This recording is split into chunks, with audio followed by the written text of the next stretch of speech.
ભારતીયો ભારત વિરુદ્ધ સૂત્રોચ્ચાર કરી રહ્યા છે।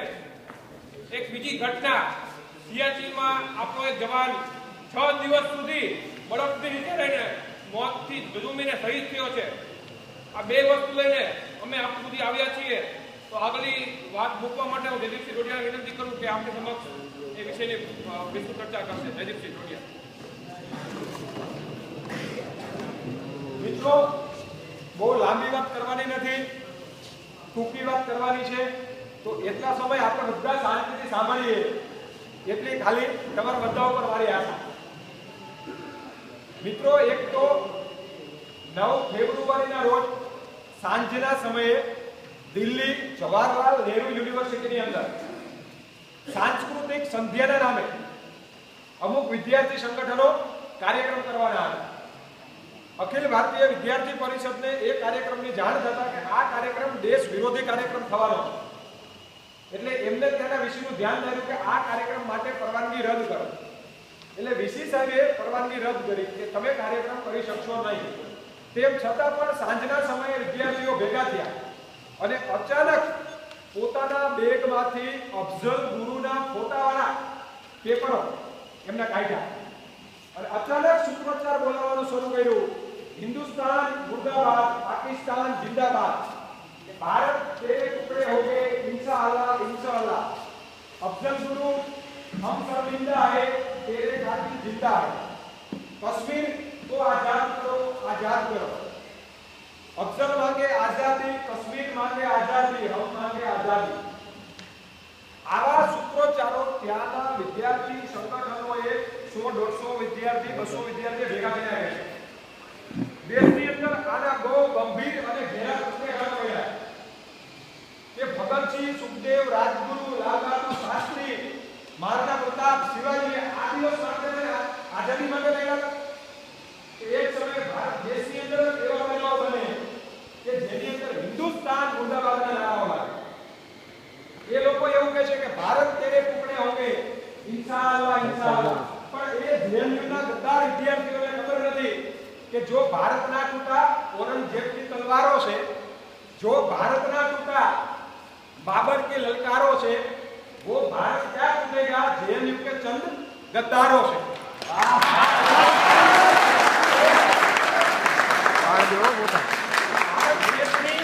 અત્યારે ખૂબ વિકટ પરિસ્થિતિ છે। મિત્રો, આપણને અમેરિકા અને ઇઝરાયલ દેશ ગમે છે કે દેશ પર કોઈ ક્યારેય આક્રમણ કરી શકતું નથી। ઇઝરાયલની કરતા સૌથી વધારે મુસ્લિમ રાષ્ટ્રો છે, તો પણ એ વર્તી જીવે એની પર કેમ ક્યારે કોઈ હુમલો નથી કરતું? આપણને એ ગમે છે, પણ એના જેવી દેશભક્તિ આપણે નથી કેળવી શકતા। ભારતની અંદર આવા બનાવો બને છે। ભારતની એક પ્રસિદ્ધ યુનિવર્સિટીની અંદર વિદ્યાર્થીઓ ભેગા થઈને હિન્દુસ્તાન મુર્દાબાદના નારા લગાવે છે। આમાંથી કયા વિદ્યાર્થી એમ કહે છે કે મેં એના વિરુદ્ધમાં કાર્યક્રમ કર્યો, કે હું એના વિરુદ્ધના કાર્યક્રમ કરવા માટે થઈ ઇન્દ્રસિંહ ઝાલાને મળ્યો કે સાહેબ ભારતની અંદર હિન્દુસ્તાન મુર્દાબાદ ન ચાલી શકે।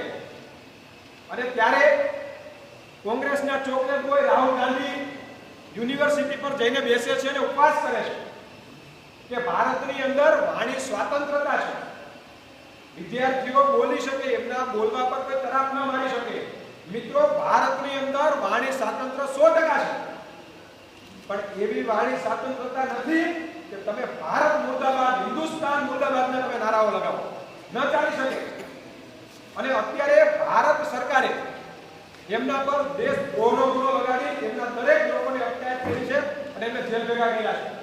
ત્યારે અમુક રાજકીય આ વિષયને રાજકીય વિષય બનાવીને ભારતની અખંડિતતાને તોડવાનો પ્રયત્ન કરી રહ્યા છે। તમને બધાને અમે પૂછવા માટે આવ્યા છે, તમારું શું કહેવાનું છે? આવા લોકો સામે દેશદ્રોહનો ગુનો લાગવો જોઈએ કે ન લાગવો જોઈએ? ભારતની અંદર ભારત મુર્દાબાદ હિન્દુસ્તાન મુર્દાબાદના નારા લગાવે એવા લોકો સામે દેશદ્રોહનો ગુનો લાગવો જોઈએ। જ્યારે હનુમંત થપ્પા જ્યારે સિયાચીનની અંદર 6 દિવસ બરફની અંદર રહેવા છતાં પણ એ જીવિત રહ્યો અને જ્યારે એ હોસ્પિટલની અંદર એ જીવી જાય એ માટે સમગ્ર દેશ જ્યારે પ્રાર્થના કરતો હતો, જ્યારે હનુમંત થપ્પાની પત્ની એવું કહેતી હતી કે મારો જીવ લઈ લો પણ મારો પતિ જીવી જાય, પતિ એ માટે જીવી જાય કે દેશની રક્ષા કરવાની છે એટલા માટે। એ સમયે જેએનયુના વિદ્યાર્થીઓ ભેગા થઈને એમ કહે કે હિન્દુસ્તાન મુર્દાબાદ. જ્યારે સમગ્ર દેશ હનુમંત થપ્પા માટે પ્રાર્થના કરી રહ્યો હતો ત્યારે આપણા દેશની અંદર આ ઘટના બની છે. આપણે એમને કીધું કે તુમ લલકારો और हम ना आए ऐसे बुरे हालात नहीं, तुम ललकारो और हम ना आए ऐसे बुरे हालात नहीं, भारत को तुम बर्बाद कर सको ऐसी तुम्हारी औकात नहीं. એટલે દેશની અંદર અત્યારે જે પરિસ્થિતિ છે ખૂબ વિકટ પરિસ્થિતિ થઈ રહી છે. ભારત વિશ્વની અંદર સૌથી વધારે યુવાનો ધરાવતો દેશ છે, પણ ભારતના યુવાનો સુસુપ્ત અવસ્થાની અંદર છે. આટલી ગંભીર ઘટના બની જાય છે, કોઈ યુવાનો વિરોધ નથી કરતા. કેમ? શા માટે? આ વિષય સરકારનો છે, આ આર્મીનો છે. આર્મી પર રક્ષા કરશે આપણા જવાનો, કોઈને આવવા નથી દેતા. પણ જ્યારે દેશની અંદર જ આતંકવાદીઓ ઉભા થશે તો એને રોકવાનું કામ કોણ કરશે? યુનિવર્સિટીની અંદર ભણતા વિદ્યાર્થીઓ જેને ખૂબ ઓછા પૈસે અહીંયા ભણાવવામાં આવે છે, સરકારની સ્કોલરશિપથી વિદ્યાર્થી ભણે છે. એમના એક વર્ષનું રહેવાનું ભાડું 400 રૂપિયા છે ખાલી. જમવાનું ભાડું એક વર્ષનું 200 રૂપિયા છે. અને જે લોકો ટેક્સ ભરે છે એના પૈસાથી જે વિદ્યાર્થીઓ અત્યારે ભણે છે એ વિદ્યાર્થીઓ દેશને દિશા આપવાની જગ્યાએ હિન્દુસ્તાન મુર્દાબાદના નારા લગાવશે તો એ વિદ્યાર્થી આગળ જઈને કોઈ અબ્દુલ કલામ નહીં બને, એ વિદ્યાર્થી અફઝલ ગુરુ અને કસાબ બનશે. તો અખિલ ભારતીય વિદ્યાર્થી પરિષદ આ પ્રકારના જેએનયુના કાર્યક્રમને વખોડી કાઢે છે અને કેન્દ્ર સરકારે જે એમના પર દેશદ્રોહનો ગુનો લગાડ્યો છે. ગઈકાલે એના જે આરોપી છે એ સ્ટુડન્ટ યુનિયનનો કનૈયા કુમાર કરીને જે નેતા છે એની ધરપકડ કરી. ધરપકડ કરીને એને કોર્ટની અંદર હાજર કરવામાં આવી છે. તો મિત્રો વિચાર તો કરો, વકીલોએ નક્કી કર્યું કે કનૈયા કુમારને જ્યારે કોર્ટમાં લાવવામાં આવે ને ત્યારે એની જોરદાર આપણે પીટાઈ કરશે. અને બધા વકીલોએ ભેગા થઈને કનૈયા કુમારની જોરદાર પીટાઈ કરી. પોલીસે એવું કીધું કે કોઈ વકીલો અમારા હાથમાં પકડા રહ્યા નહીં અને કનૈયા કુમારને માર્યો. પણ પોલીસ પણ સમજતી હોય કે જે ભારતની અંદર રહેનારો યુવાન હિન્દુસ્તાન મુર્દાબાદ અને પાકિસ્તાન જિંદાબાદના નારા લગાવે એની જાહેરમાં પીટાઈ કરવી જોઈએ. આજના દરેક ન્યૂઝપેપર દરેક વિદ્યાર્થી વાંચી લે, તમને આ સમાચાર જોવા મળશે. અને બીજી વસ્તુ, તમે બીજા સમાચાર વાંચો કે એમના સમર્થનમાં ભારતના રાજકીય લોકો આવી ગયા છે કે વાણી સ્વાતંત્ર્યનો અધિકાર છે અને અધિકાર મળવો જોઈએ, તો એ ન મળવો જોઈએ.